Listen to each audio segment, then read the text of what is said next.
Hey guys, it's Rick here again with Sick Diecast. I come back to you to make another tutorial video, show you how I do my muddy paint jobs, and I'll give you a list of things you need and all. But in the last tutorial video I did, I showed you how to do a lift kit on this guy. This is him with the epoxy all dried up, and as I told you, you probably wouldn't really be able to see the epoxy as clear as you can see there. You can tell it's there because it's real glossy, but other than that, let me see if I can get it. Just looking at the front of it, you can't tell how much you put on it. That was another thing I really liked about this model from Tomica, is it's extremely detailed already. It does have lensed headlights and the Toyota emblem and all that good stuff, so I won't have to do much detailing on it. But this is what we're starting with, this lifted truck here. And we're going to be doing a muddy paint job. Few things you need. Some cheap stiff bristle brushes. I picked up this pack of 30 from Walmart, I think, in the craft section for about $2 or $3. So you can probably get them from Hobby Lobby or anywhere else too, but they're really cheap. So the bristles aren't really fine. They're more of a, let me see if I can get it where you can see, they're more of a plastic instead of a hair or normal bristle material. So what you want to do is when you get your brush, you just kind of spread it out, spread your bristles out, and all I do is I run my finger over it just to kind of get them where they're not in any uniform straight direction. Just fluff them up. You want them spread out in all different directions, which once you get in the paint, it'll help to spread them out even more. And if you wanted to, you could actually go in and pick and choose some of them to clip out of there to make it thinner, so your mud wouldn't be as thick looking. And I'll explain that to you whenever I get to it. But this is what you want to do. You want to get your stiff bristle brush and take you a few minutes just to go around and spread them bristles out good and fan shaped. And how it's clumped up there, where it's got that big clump of them, you want to try to keep them as less in a group as possible. You want to try to spread them out as much as you can. So once you get that done, you're going to need some of a light brown color, and let me see if I can find what the name of this one is. This is GI Wood, however you say that. Let me show you the name there, if it'll focus. And this is just some little testers paint from the hobby section at Hobby Lobby. And I also got this this regular brown, the darker brown color. You want a lighter brown and a darker brown. If you just want to look like the mud's been on there and it's dried, then all you need is the light brown. Because as mud dries, it starts to lighten up in color and look more of a sandy or tan color like this. But if you want to go for the wet effect as well, then you need a darker brown. And if you want it to look wet mud, straight wet mud, all you're going to use is the brown. But as we get into it, I'll explain to you a little more what I'm talking about. But what I do is I just take the cap off after I shake it up real good. And as you can see, there's paint in the cap there. And that's all we're going to use. We're going to use very little bit. And we're just taking our brush here with the bristle spread out and dabbing it down in there.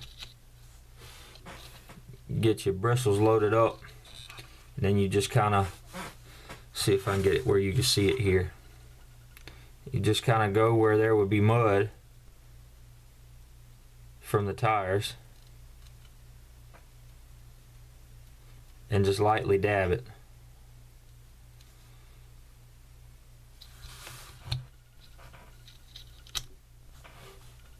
Sometimes you can dab some of the paint off if you want to go for a more subtle effect where it doesn't look like there's a whole bunch of mud caked on it.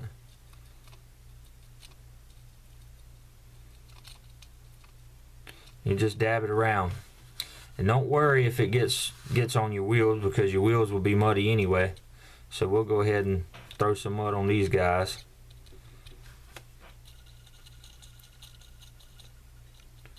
Throw it on the treads and all too.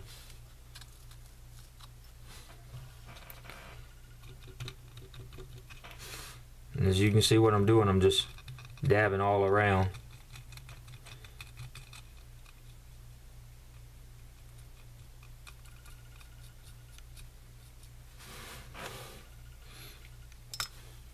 And as you can see this side so far, it looks like this side of the truck's just been through a mud hole and it's sprayed mud all over the side of it.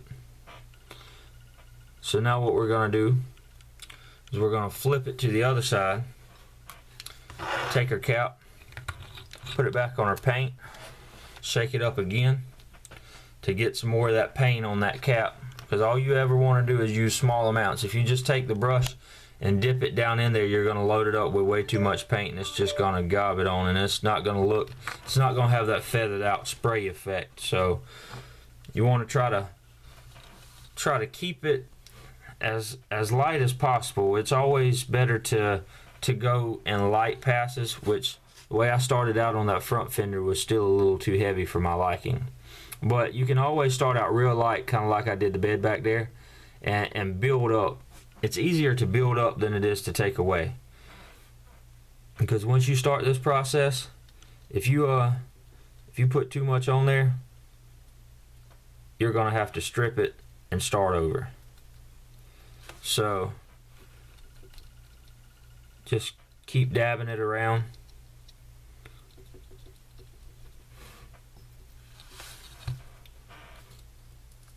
I'm gonna try to make this kind of quick.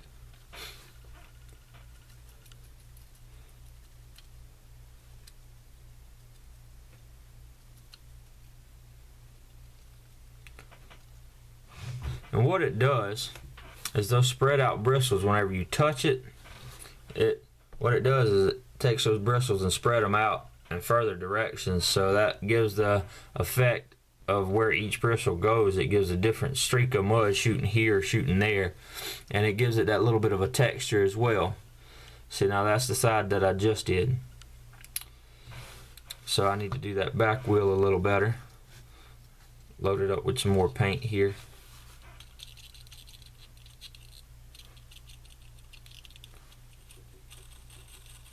Put it on the treads.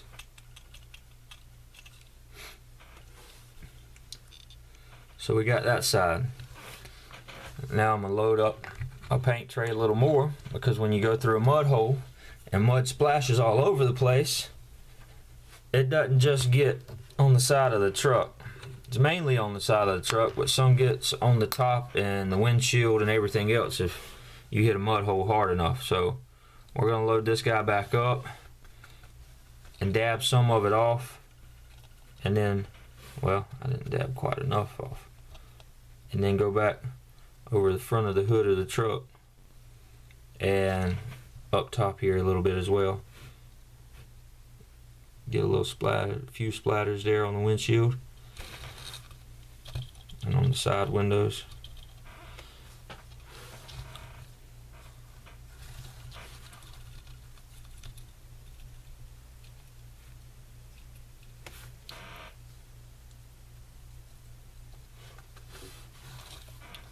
Put some back here in the bed too.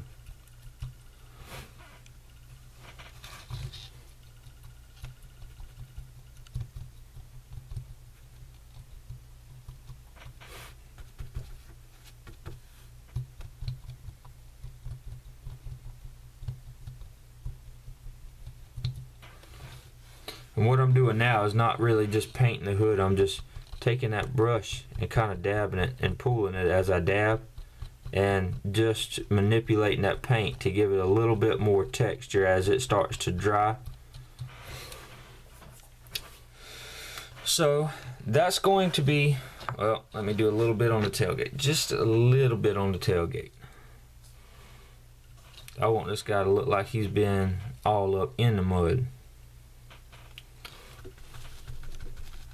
So that's all we're going to do with that. Now if that's all you want it to look like the truck's been through the mud and it's done dried up, then bam, you got a muddy truck that's been through the mud. You got the hood up there and the windshield where it's sprayed up there. And the side there. Normally I don't try to go this heavy. You can do it a lot lighter. You see how the tailgate is there? Normally I would do the whole truck kind of like that. But for this I wanted to show you that you could achieve the effect of complete muddiness. Now you can do just subtle, where like I said, if you cut some of the bristles out so it's not so many bristles and keep them all to one side, you can make it look like it's just been down a dirt road and through a little mud, and all you do is take that one-sided and put it on the truck there and dab where it comes from behind the wheels, so it looks like the wheels have just thrown mud up. And you can do that right there and there if you want that effect. That's a very light muddy effect. But this one I wanted to go all out and show you the type of stuff you could achieve. So next up we're taking our dark brown. If I can get the sucker open. We're taking our dark brown and pretty much doing the same thing. And I'm going to use the same brush. And I want to cut some of the bristles out of this thing.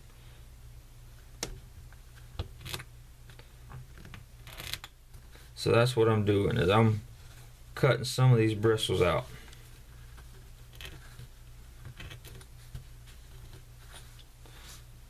Making it where it's not quite as thick.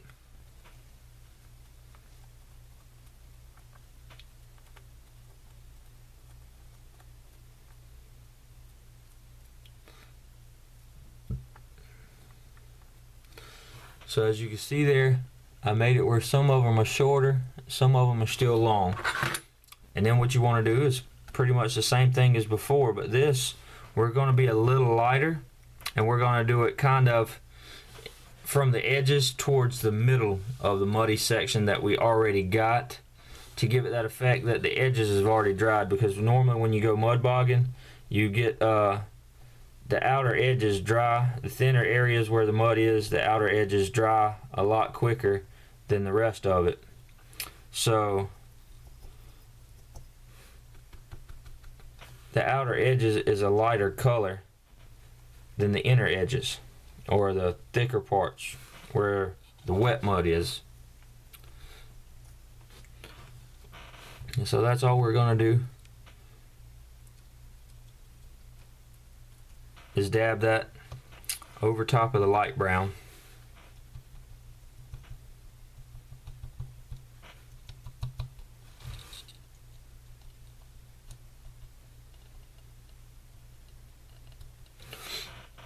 Let me load my cap back up again.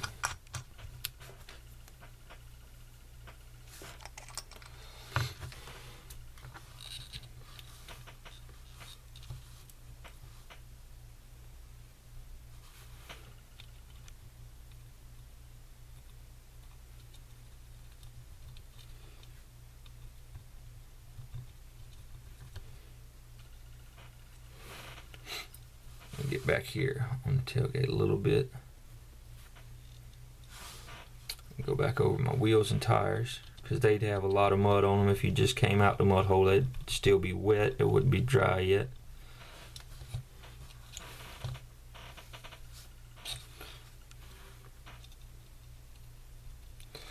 Now this paint on real riders or rubber tires, this paint that we're using for this muddy paint job, it takes forever to dry. It stays sticky forever, pretty much.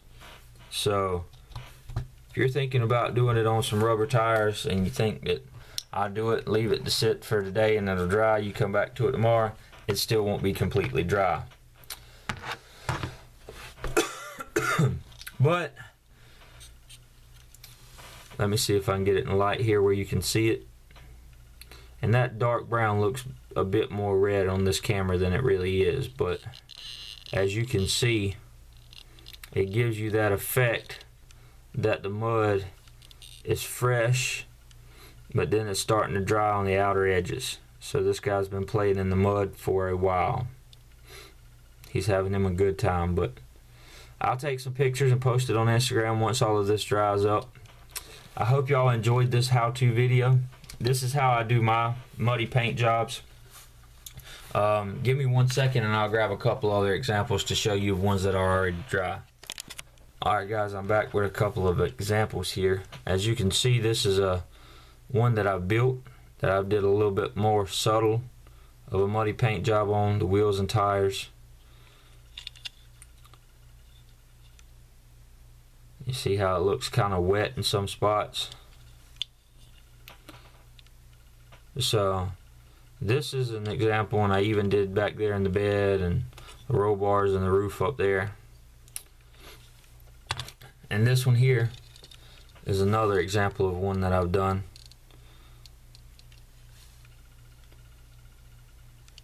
So as you can see, it gives a really good effect. That the truck's been out playing in the mud for sure. So I hope you guys enjoyed this video, this how-to video. Let me know what you think of it, what you think of the technique. If you think there's any improvements, any suggestions of any other thing I can do. Let me know if there's any other tip or trick that I use that you would like to see, or anything that I do in my customs that you'd like to know how I do. Because I can make a tutorial video on anything like that too. Just let me know, because I like helping guys out in the community. Some people that build customs, they want to keep all their secrets and don't tell anybody anything, but that's what we're here for, is to help one another. And that's all I want to do, is help y'all make your customs the way you want to make them. So I appreciate you watching, and as always, have a good day.